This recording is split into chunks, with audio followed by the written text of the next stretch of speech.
This episode is brought to you by LifeLock. The holidays mean more travel, more shopping, more time online, and more personal info in places that could expose you to identity theft. That's why LifeLock monitors millions of data points every second. If your identity is stolen, their US-based restoration specialist will fix it, guaranteed or your money back.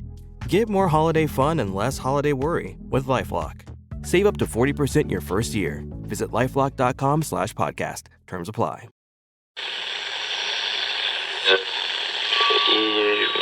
Ampire.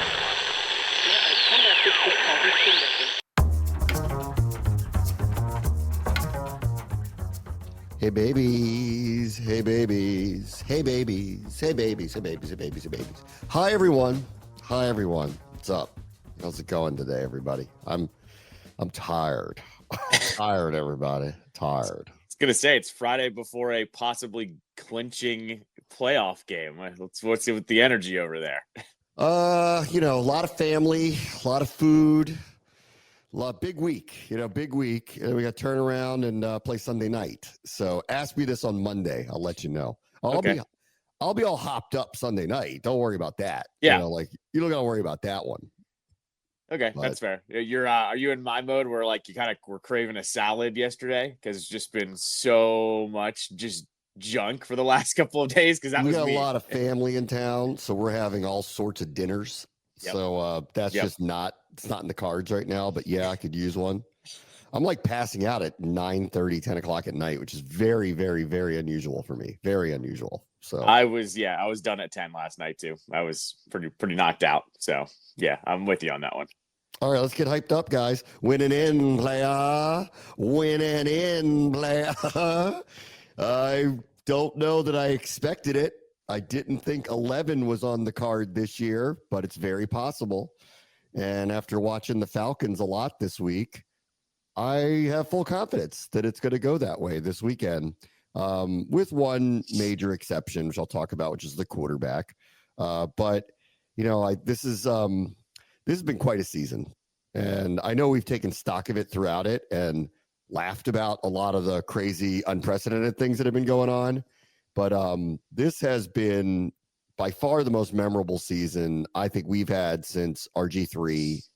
And before that, I guess the Gibbs years, the couple years they went to the playoffs, but they didn't feel like this. This feels like dawn of a new day, that gods are looking down on us a little bit, because we've won a lot of games that could have gone really either way. Go ask the Bears about that last night. We've won a lot of games that could go either way. It's been miraculous in some ways. Feels like the karma's changed. And I'm ready for what I hope is kind of a coronation of that Sunday night, because this is a team that comes in here, doesn't have the traveling roadshow like the Eagles or the Steelers. So I expected extremely partial Washington crowd while they still unwind all the sins of the past with the tickets and all that. Hopefully that'll change in the next coming years. And I think this is a chance to have a, everything's changed party here, because it probably is the last home game. So I'm hoping everybody shows up, shows out, shows appreciation, and gets to celebrate going to the playoffs, whether it's Philly, LA, wherever it's going to be in a couple of weeks. No, I'm with you on the feel part. I would say that the first year that Gibbs made the playoffs, that was 2005. That was the last playoff game they won, was that season. It reminds me of that season in the team chemistry. I'm with you. The feel of the direction of the franchise feels completely different after this season. But I remember that team being a little similar to this one in that they had a couple of veterans, like Mark Brunell was on one side of the ball leading the offense. They didn't have much. It was Santana Moss who made the Pro Bowl that year. Defense was a lot of veterans like Cornelius Griffin and Lamar Marshall and guys that they signed to shore up, and they did shore up that defense. Of course, Sean Taylor led the way there as well. That was where we saw really his first great season was 2005. But with you, the feel of the actual trajectory of the franchise feels different. It's not just a warm and fuzzy, this team loves each other feeling like the 2005 team was, and this team is similar in that. But no, this feels like a completely different direction. And I'm with you with the home crowd. When's the last time we got to see this team clinch a playoff berth at home, not week 17 or in this case, week 18 or whatever? I can't remember it besides that Dallas game in 2012. I can't remember one unless I'm, misremembering 2016. But yeah, the fact is you get to see this rookie quarterback, this new head coach, this new direction, and possibly clinch it at home. It just feels right for how this season has gone. I read this one, and it's not a surprise because they just haven't been in the playoffs that often, but this will be the first time as a wild card since 2007. Yeah. That's very telling. Like, because not every, go ask the NFC North about, having great seasons and falling short just because you happen to be in a year where everybody's really good at the same time. Yep. We're not that team. Like, we either kind of slip into the division because it falls back to our level, or we don't make the playoffs.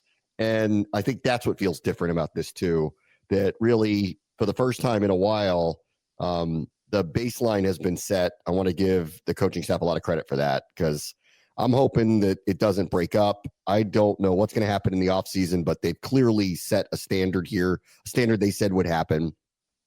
The quarterback's off the charts, right? Like, the quarterback's off the charts. Adam Peters did do a lot what Gibbs did. Gibbs trusted veterans. He wanted veterans. He wanted people he knew, loved the game, going to come to work every day, put football first, team first, all that stuff. That's the first thing they did when they showed up here. They didn't go spend a lot of money. They went and brought in a bunch of guys that they knew, trusted, thought would be really good for a locker room and are just professional football players. And it's going to be a very different locker room next year because all of them are on one-year deals. So we're just going to have to see what ends up happening.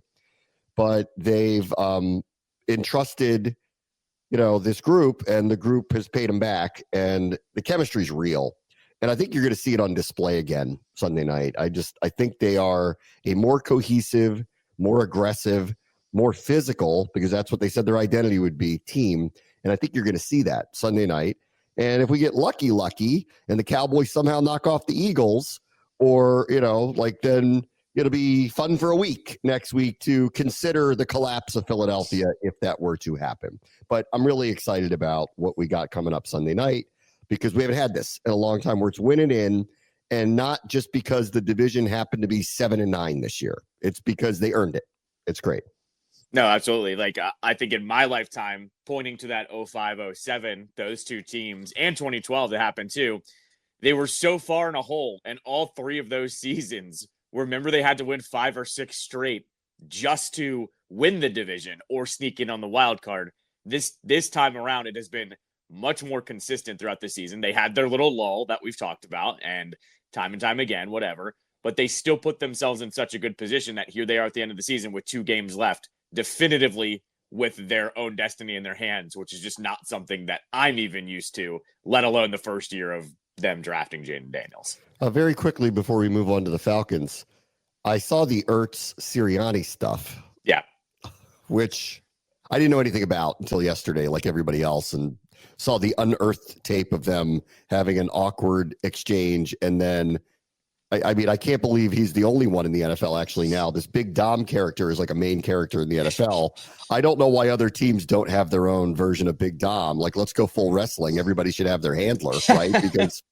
But they're the only ones that have him, and everybody knows who he is. Like, he's probably as popular in Philadelphia, as Jalen Hurts is. He's probably just as popular as anybody there. So I don't know why everybody else doesn't have handlers. There's one of the head of security with the Commanders I was making fun of him last year. His name is Mike. He's been there forever. He's a great dude. And I'm like, you should be the Big Dom of Washington. Like, what are you get yourself out there? Get yourself out there. Go get some chains. Get a look. Wear sunglasses if you want. Be tough, but you should do it. He was laughing. Anyway, I don't know why we don't have more of this. I did like that Ertz just basically said blown out of proportion. It probably was. Sirianni seems like the type of dude that you could, push the buttons real fast. Like, it's so obvious. And I think I think teams emulate their coaches sometimes. Dan Quinn talks about a lot of things. This team does this. They're actually very steady. Like, he's a very steady dude. Sirianni's not. Go look at the character of that team. They're not. They can get unnerved real fast. Look what happened. This is Zach Ertz, Hall of Fame tight end, okay? He's going to pass Ozzie Newsome 9th all-time for receiving yards by tight end. Probably Sunday night because he needs like 10. He had an incredible career in Philadelphia, and he's probably going to go up in their Ring of Honor. Probably, right? He's one of the great players in Philadelphia history. Here's the coach and him getting into a tiff after they can't just. And Sirianni, so much so that while Ertz took the high road and said, everything's fine, it's blown out of proportion, so much so that Sirianni had to do a Zoom call with him and apologize about it. Yep, right. How immature is this guy? Seriously. You're the head coach of the team. I mean, are you not going to give him credit for at least apologizing over Zoom? Because yes, I will. Because I will.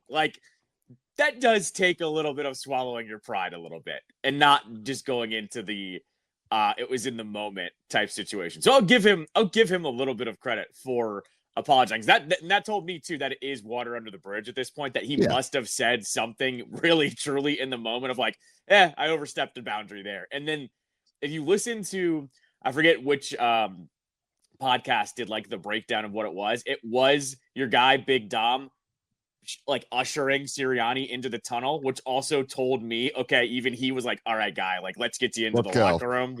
Even I know this is overstepping a little bit. So you're right, though. The teams emulate who their head coaches are. And right now, Philadelphia and Nick Sirianni, both a little unhinged. Let's just call it that. Yes, they're unhinged. And I think their fans know this too, which is why they're unhinged about everything they do and why they're looking for all the cracks, because they realize that it's unhinged.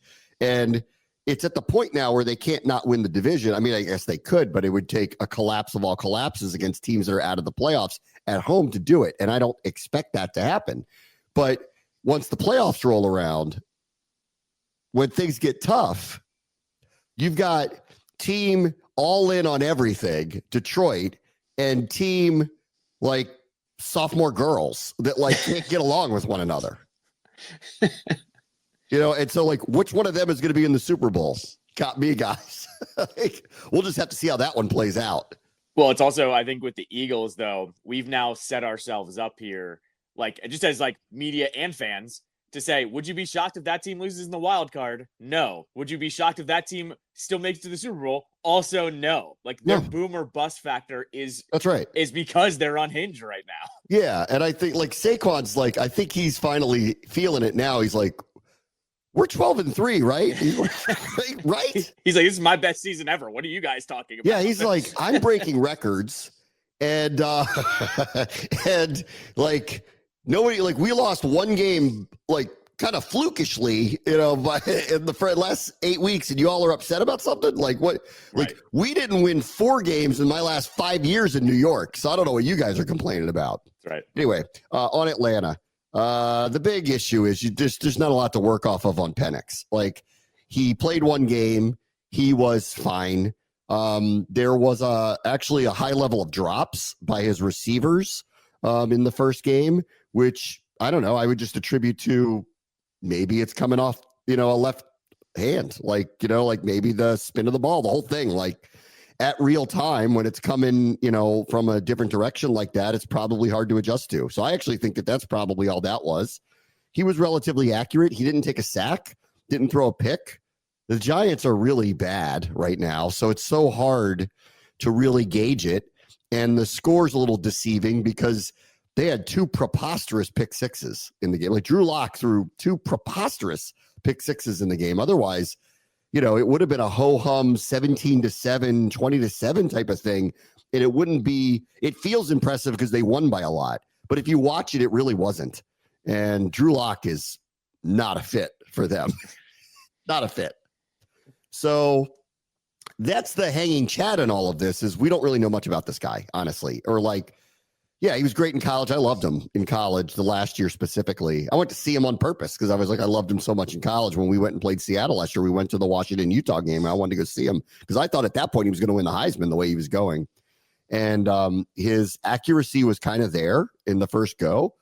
He looked like a rookie at times, but it's impossible to judge this. So I don't think there's a lot of tape to work off of this. And that's the only thing that really kind of stands out to me that actually gives me any kind of genuine concern is another week, another chance, not a lot of look at him.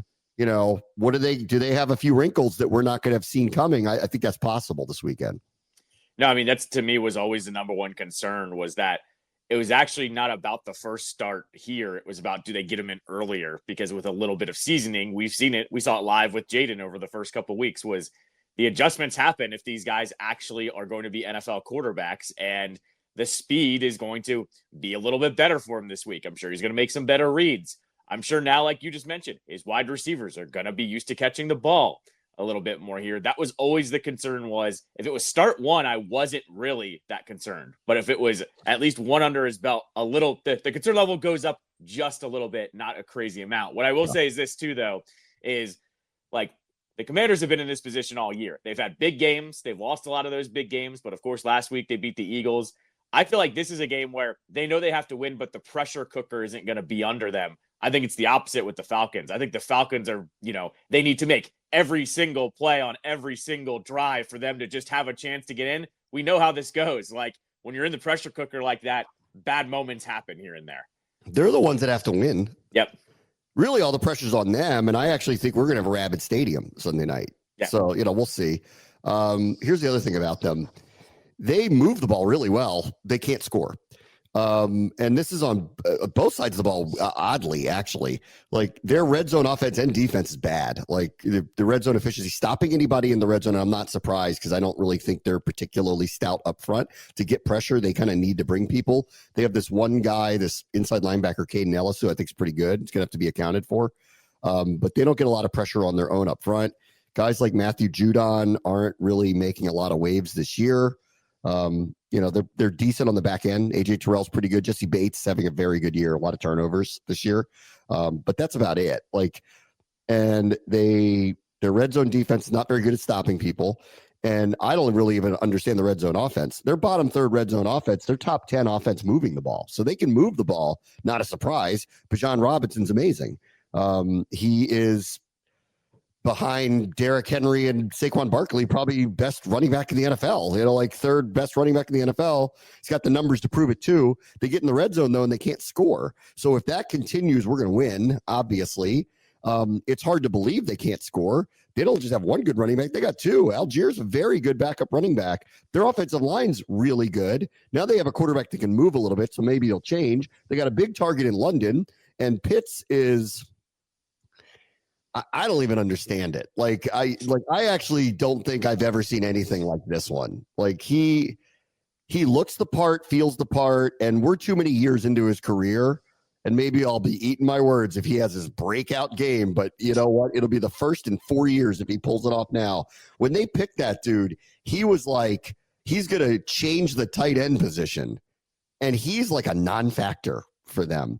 But if you put that group as a whole and you go, they're bad at scoring, I don't even know why. That must be on the scheme and the coaching. Because how could they have Bijan Robinson, Algier, Pitts, Drake London, Mooney?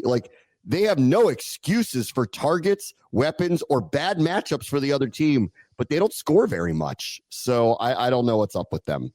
Yeah, I knew Kirk Cousins was bad before he got benched, but even I was like, how is he this bad?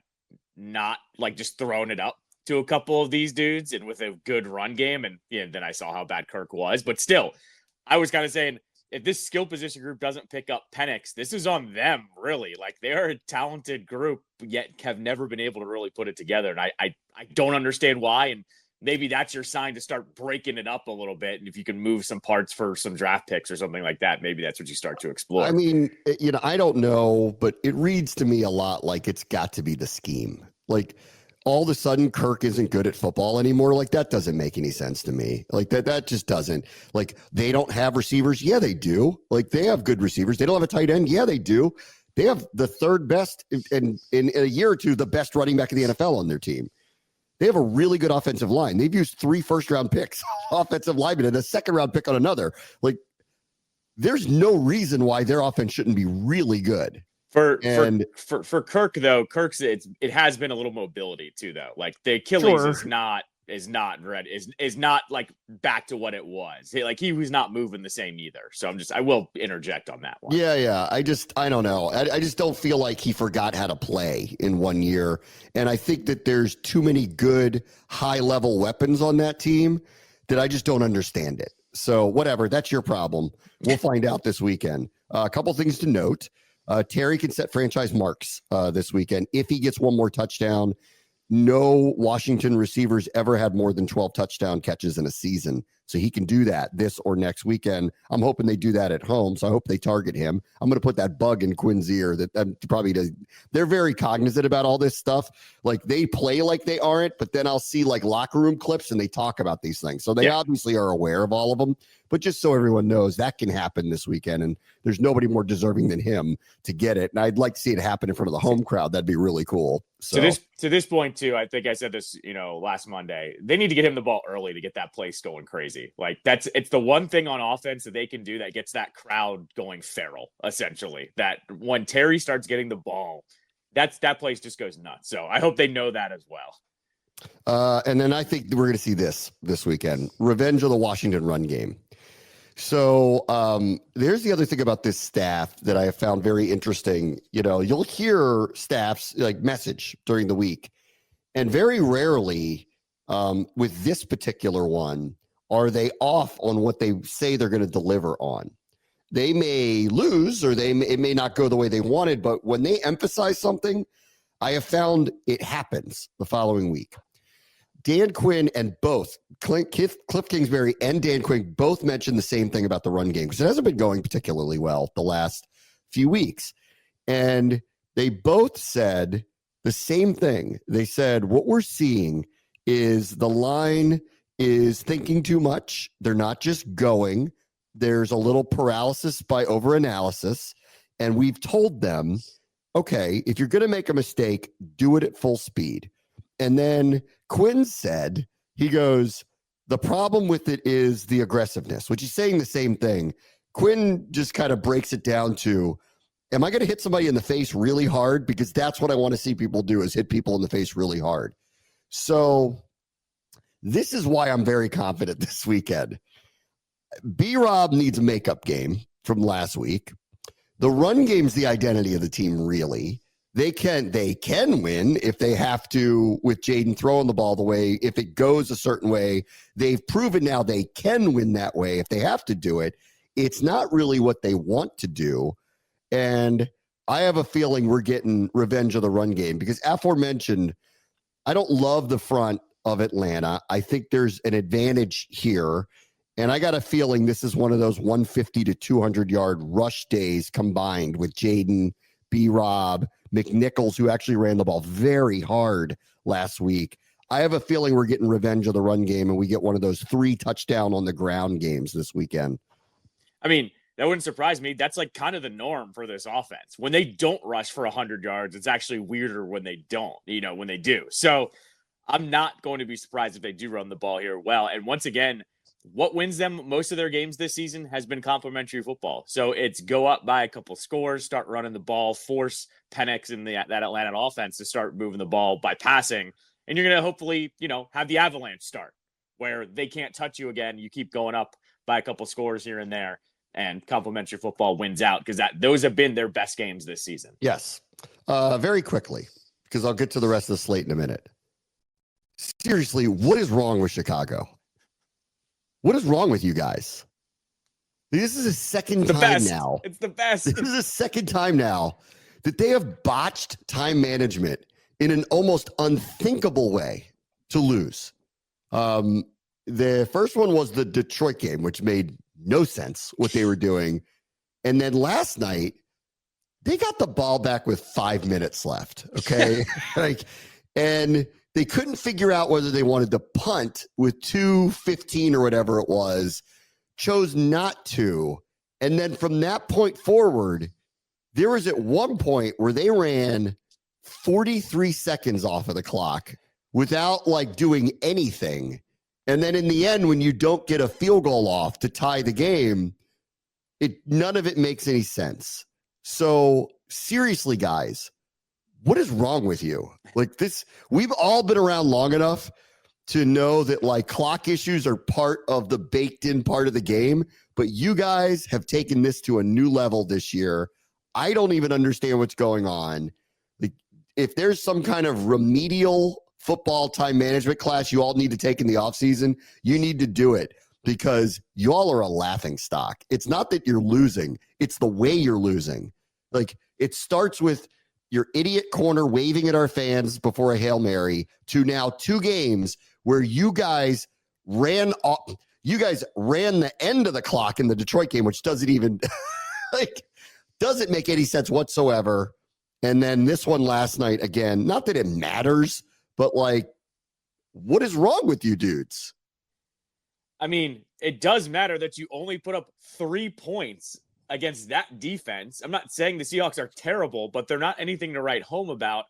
You're at home, and what have we said all year long? They have too many weapons to not be scoring on offense. What gives? I don't understand overall what's happening. You're talking about the whole end of game thing. I'm saying, how did they only have 3 points on the board? What's going on? These guys, they're acting like, you ever sit there and watch a game with someone who doesn't really watch football very often, and then they're like, you have to explain why you need to go fast at this point, or why you would use a timeout, or why you would I feel like I need to tell them this. They've never played before. Right. No, they don't know what they're doing. I mean, it screams a team that doesn't practice that, right? Bare minimum. Right? Just the oldest franchise in the NFL, but whatever. Right. Never done it before. I will say this too, though, and it's equal parts impressive, but also I'm a little disappointed in their fan base. That joint was sold out last night, and I'm kind of guys, you need to show this franchise that you're not going to put up with this. And it's the Seahawks on a Thursday night, the day after Christmas. If there was a game to just be don't go, that would have been the one. But or pull the walk out. Right. Yeah. Or do something. But I was normal crowd in Chicago. Do you guys not feel any venom towards this version of your team? Because I know I would, but whatever. Not my franchise, not my problem anymore when it comes down to it. Let's see. I heard 2 things from Caleb last night. One, he said he got hit in the throat on the one play they made down the field late in the game. And he basically said, this is one of the reasons why it took a while to get one of the plays off, because I got hit in the throat and the coaches didn't see that I got hit in the throat, which is ridiculous. And then he said this one, and this is never going to fly, because they got booed, deserved. They've lost 10 games in a row. It's absurd. And they lost at home to Seattle 6-3. You deserve to get booed. And his answer to that was, the problems here precede me. And that's why they were booing. Can't do that, Caleb. We've lived this here. You can't do that. You can't say it like that either. No. You need to just kind of give the nonchalant, we didn't play well, we deserved it. You just need to swallow your words on that one. There's no other way around. 3 points at home in our home finale. We've lost 10 games in a row. I'd boo too. Yes, exactly. Because, insert person here that has said it here in Washington. Yeah. Right. I forget. I think it was DJ Swearinger or someone said it way back, a couple years ago, where he was oh, it's not on us. I don't know why they're booing. It's no, we're not exactly booing you personally. It's the whole entire thing. It's the whole thing. Don't take it personally, but also don't speak out about it, because you have no idea what the people here have been through. Yeah, we're not really booing you. We're booing the whole thing. Yes, right, exactly. So don't take it personally. See y'all next year. Anyway, be right back. Bram and Callow Show, ESPN 630 Sports Capital.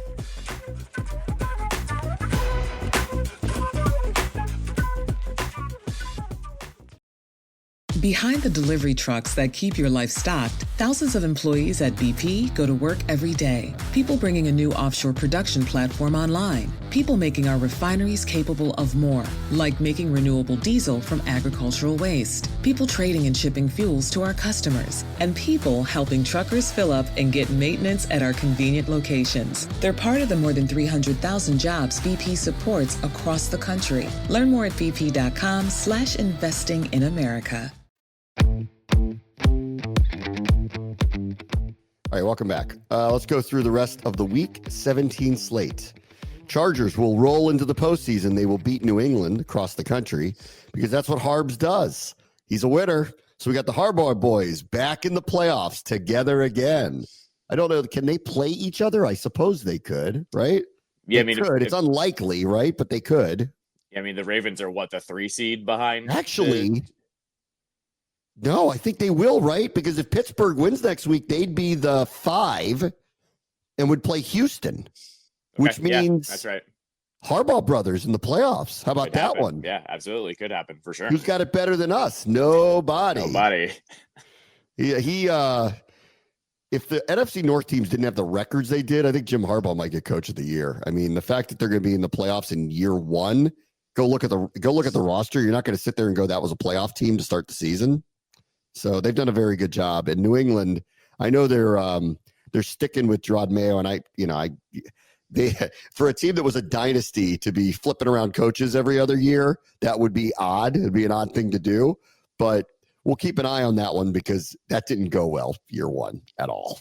No, it didn't go well, and the defense fell apart too. They did have, that to hang their hat on for like the first month or two of the season, and then that ended up falling apart. I will say this though, Drake May showed some flashes. I don't know if you've seen some of the highlights that he's had over the last month or two.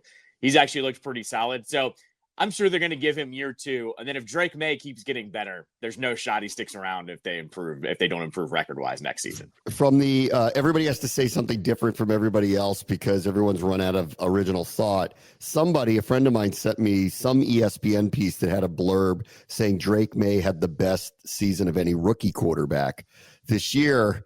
And I just wrote back, that's moronic, Right. Give me a break. Like, stop it. Just stop. Just this guy's breaking records. Just stop. Like, wait, what does he have to do? If it's not Jaden, by the way, it's Bo Nix. So you're saying he's had a better season than both of them? I'm going with no. No. Right. What might end up being one of the games of the day, Cincinnati gets Denver. If Cincinnati wins, Denver will have to win week 18 against Kansas City. Kansas City can then choose their own adventure for the playoffs. They're going to get a bye. If they beat Denver, someone can leapfrog them. If Denver beats them, Denver gets in the playoffs anyway. So I believe this is going to happen. Cincinnati by 1 million, actually, this weekend. Burrow lights them up. And then we'll see in week 18. And it is nice to see life back into them. That's a can't quit mentality. Him and Chase the whole year, they were in a hole. And those two are going to end up like leading the league as receiver and quarterback. And if it wasn't for their record, Burrow would be up for MVP this year. No, I mean, well, the thing is, Burrow's still being talked about, in these MVP conversations, even through all of this losing, which he should at least get, once again, kind of how we were saying with Jaden. He should get a slice of the conversation. He's not going to win it, but he should at least be tossed in there. I just love that the Bengals now all of a sudden are the team nobody wants to deal with. Like, you won't play them. It's just so funny how that franchise is that though. And like, no one wants Joe Burrow as a 7 seed because they know that dude's about to light you up. I just love that everyone's scared of him. Like that's the ultimate sign of respect when it comes down to it, is that no one wants a piece of you in the playoffs. Trust me, Buffalo wants to play Denver at home. Yeah, they don't want to play him. They could lose to him. They know that. They don't want to play him. Yeah, exactly. Let's see. The Rams have to keep winning now in Arizona because Chicago threw up on themselves last night and could not beat the Seahawks. So the Rams have to keep winning. And I obviously want them to because there is a not unreasonable path where Washington plays the Rams in the first round of the playoffs. And I'd like that trip. And I also think we would take over SoFi. Like it'd be 50-50 burgundy and gold. So that would be really fun. It'd be very nice to have warm weather in the middle of January. So go Rams, go.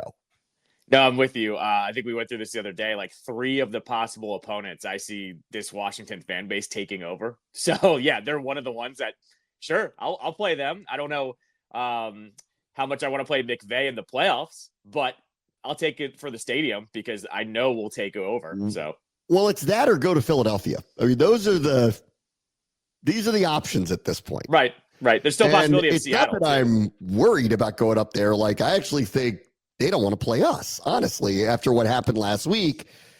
I just don't think that that's a fun place to go in the middle of January, especially with unhinged people. So I just, we go to LA, I could get a nice coffee, maybe go see the beach. The stadium's going to be very pleasant. It's going to be all our fans there. It's going to be fun. It's going to be really fun. And I don't know. I feel like we deserve a fun playoff game. That's fair. I'll give you that. Let's see what else we got this weekend. Netflix star and his teammates face Super Bowl contender. So we're running out of time in the Aaron Rodgers Jets legacy. He gets to take on the Bills. Legacy. Do the Bills have to win? I don't know. Do they? Because they're locked. Are they locked as the 2 yet? Or we need to win one more to lock the 2? Not sure, to be completely honest. I'm sure they still can show up and beat the Jets with their backups. I mean, let's be real here. Like, I feel like McDermott wants to win to send a message anyway. He's one of those guys. Yeah. Yep. For and sure. they'll probably sit everybody week 18 because they'll have nothing to play for at that point. Yeah. Where's Rodgers going to be next year? Tennessee, I think. I told you Tennessee. I think you don't rule out Indianapolis. I don't think you rule out the Florida teams. There's some spots for him, but it depends. Also, would he be willing to be a backup somewhere too? Because I think he would take on that role somewhere if he's ready. Has there ever been something this big of it that was made this big a deal of that ended this badly in the NFL? Ooh, hurt year one, comes back, and it's somehow worse because he plays the whole year and they stink. And their best player, Garrett Wilson, wants to leave now. Yeah, I was going to say, made this big of a deal. I don't think so, because you could throw veterans out there. Like when McNabb was traded here, that was a disaster, but it was also tail end of his career. It wasn't this big of it. No one was like, he's going to change everything. Right. No, You could say his counterpart in Brett Favre in New York, but Favre had them competitive. So, I mean, yeah, that went really poorly, but then he went to Minnesota and he was good. Right. So I think that there's a difference there. I'm just trying to think of moved quarterbacks that ended up not working. I mean, Russ, you can say Russ. Russ was a disaster. And they gave him a huge trade. Gave him a contract. Yeah. Deshaun. I mean, Deshaun, that's bad. Yeah. I mean, yeah. So I'd say, I don't know. Aaron might not be the worst one out of those three, mainly because of longevity. They gave those other two guys long contracts and had to cut them. So I don't know. He's not the worst one, not the worst trade in the league. Here's your red zone specials. Vegas, New Orleans, Colts, Giants. Vegas, New Orleans, Colts, Giants will be watching each other for that number one pick. They'll be watching that one real close. Yep, right. Titans, Jags, Miami, Cleveland. Sorry, Wunderkind. Not the same year anymore. Nope. Let's see. This can happen early in the day. If the Panthers knock off Tampa Bay, we're in the playoffs. So we just need any combination of a win or a Tampa loss along the way, and we're locked into, at bare minimum, the wild card. And if you've watched the Panthers over the last month, it's a very different team. Over the last 4 or 5 weeks, they've been close in every game. They won last week. They almost beat Tampa a few weeks ago, went to overtime with them. Tampa scored late. Otherwise, we'd already be in the playoffs if that one went that way.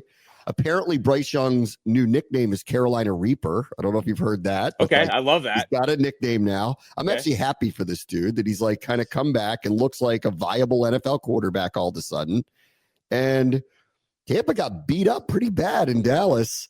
The spread's 7.5, right? It's something like that. Tampa's a pretty heavy favorite here, but I won't be surprised just because of the way Carolina's played. They almost beat the Eagles a couple weeks ago. I wouldn't be surprised at all if they actually knocked them off. I mean, their game against each other a month ago went into overtime and was a really close game. And they just made some stupid mistakes. Remember they fumbled? I'm pretty sure they fumbled in overtime to give Tampa that win. So, yeah, I'm not going to be surprised here at all if the Panthers keep it close and somehow win. Tampa hasn't been great at home this year either. So, I don't know. This is kind of a mesh of things. I'm not going to be surprised if this is close at all.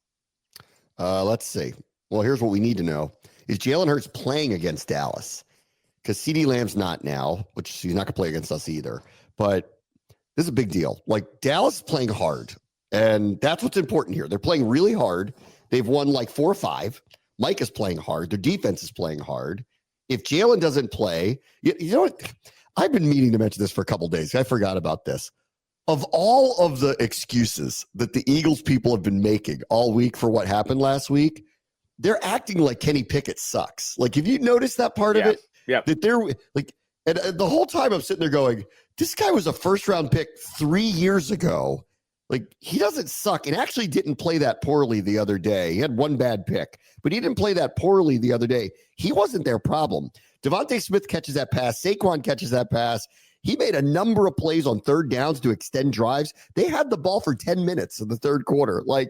He was not their problem. But my favorite part of this is of their complaining is they're passing it off like, well, Jalen didn't play, as if Kenny Pickett totally sucks.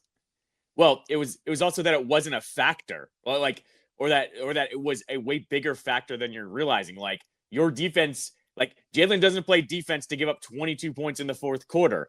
Jalen or Pickett didn't drop those passes to ice the game. Yeah, I get it. It's a problem, and it probably would have been some kind of difference maker, but the whole flow of the game was not because your quarterback was knocked out. It was it was just a really bad the excuse. Score of the game was 7-0 when he got hurt. That's right. So exactly. He had them score 26. Right. Like, what's your problem? Yep. No, what are you talking about? I'm with you. And but I do think this is a big, because they're saying they want this Tanner McGee guy to play because they think Pickett sucks now. If I was Pickett, I would be like, did you all watch the game? Right. So I think it's a big deal. Obviously, I don't think we're going to win the division because I can't envision Philadelphia losing to New York if push comes to shove, but it could be a real weird week, and I think it'd be really funny if Dallas knocks them off. And if Jalen doesn't play, I believe it might happen. So let's see. With no CeeDee Lamb, I just don't think there's enough there now. Like, Cooper Rush has at least been able to toss passes up to that guy. Like, he had a great game last week against Tampa, where I was thinking, this is exactly what you should do. Just get the ball into these guys' hands. It's probably not enough now at this point. Like, I mean, it's a real pipe dream. We've seen crazier things happen with divisional games, but this is one where I've kind of just chalked it up. It's probably not going to happen. Yes, it's not going to happen, which means the most important one to watch is this. Minnesota is taking on Green Bay. Minnesota can still get the 1 seed. They're playing Detroit in week 18 if they both win this weekend, and Detroit is playing San Francisco Monday night, and I would assume they're going to win because San Francisco is just missing too many people at this point. They will face each other in a total literal winner takes all, and something the competition committee needs to look at. Like, one of these teams could have 14 wins and be a wild card. Like, that's ridiculous. Okay. That's absurd. I firmly believe that, like, if you win your division, you get in, but they should reseed by record at that point. And it doesn't guarantee you a home game. Like, either Detroit or Minnesota is going to go to Atlanta. That's absurd. Like, that's going to happen is really crazy. That they're going to have 5 to 6 more wins than that team and play on the road. That's really ridiculous if that's going to happen. But that's where we're going. We're big Minnesota fans here, I think, this weekend, because if Washington wins out and Minnesota wins this weekend, we're the 6th seed, and I would prefer that. I think it's just a better road. I'd rather have that. So I'm rooting. Go Skull, Skull, go KOC is what you're saying right now.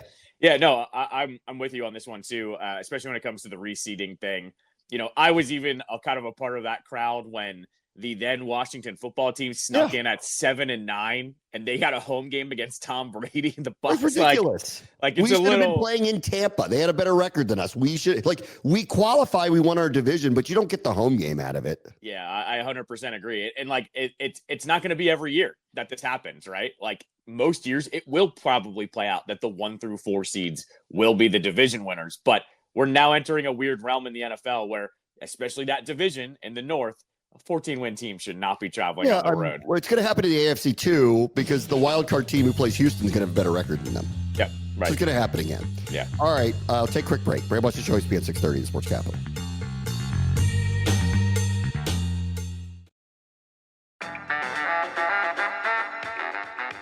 All right, welcome back.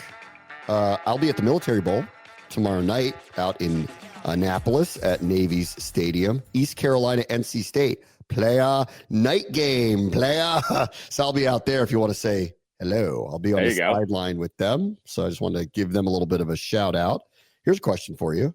I don't think this is the case, but considering his son is going to be drafted, according to him, number 1 in the NFL, and his other great player, the Heisman Trophy winner, is probably going to go in the top 5-10 if people can get over whatever issues are going on with the guy's girlfriend. Is this Deion's last dance there? Do you think he follows them to the NFL? I don't know. Maybe. I think that there's a 20-25% chance that will happen, actually. I'd give it a higher chance that he gets hired somewhere else in college football than going to the NFL. I would say that. I wonder if I wonder in his heart of hearts, does he want to coach in the NFL? I don't know. Yeah, see, that I don't know. I think maybe the right scenario, he would coach in the NFL, but he's going to pick and choose because he can coach at Colorado forever and then go wherever he wants to go if the right, situation pops up for him. I'll give you that. It's a non-zero. Like, it's non-zero that he isn't at Colorado after this season, but it's just where, because I think we could see him and go somewhere else in college. So this bowl game, he's playing BYU this weekend, so that could be. I feel like there's a 30 to 50% chance, like this is it, that he goes somewhere else. And I wonder if it's the NFL. Does he really want to go with his son? Is that a package deal? No one really knows the answer to anything like that. So we'll have to find out. All right. And then this weekend, Cap's got two of them. Tomorrow in Toronto and then Detroit on Sunday. Good job, NHL. 5:00 puck drop for Caps and Detroit. I guess they're a touch lucky that we're playing at 8:20 now, but they didn't know that at the time when they scheduled this. And it's just in the middle of the Hansen hour. So I don't know what you all are thinking putting games up against that, but here we are. Not only that, I'm usually forgiving depending on the market because, like, hey, if you're playing, let's say we reversed it, you're playing Toronto at 5:00. It's Toronto. What are they doing? At Detroit, guys, the Lions are good now. Why are you putting a game in Detroit at 5:00 where the Lions are actually good these days? So, and NHL, I don't know what you're doing with these Sunday games, and you're not even doing it market wise. Anyways, to get to the Caps, Alex Ovechkin should be playing tomorrow. All signs point to him coming back. It's just something we haven't talked about all week, but he was pretty much ready to go. I thought right before the break on on Sunday and Monday.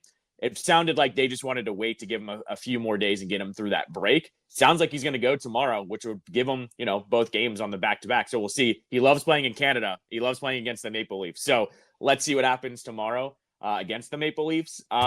This looks like a road trip that the Caps should win at least one of two. If they don't beat the Leafs, they should beat Detroit, who just fired their head coach, by the way. So you should be able to beat Detroit on Sunday. Hopefully, if you win tomorrow, then you're setting yourself up for a little bit of success. All right. Sounds good. Everybody have a good weekend. We'll talk to you on Monday. Bram, what's the show? ESPN 630, Sports Capital.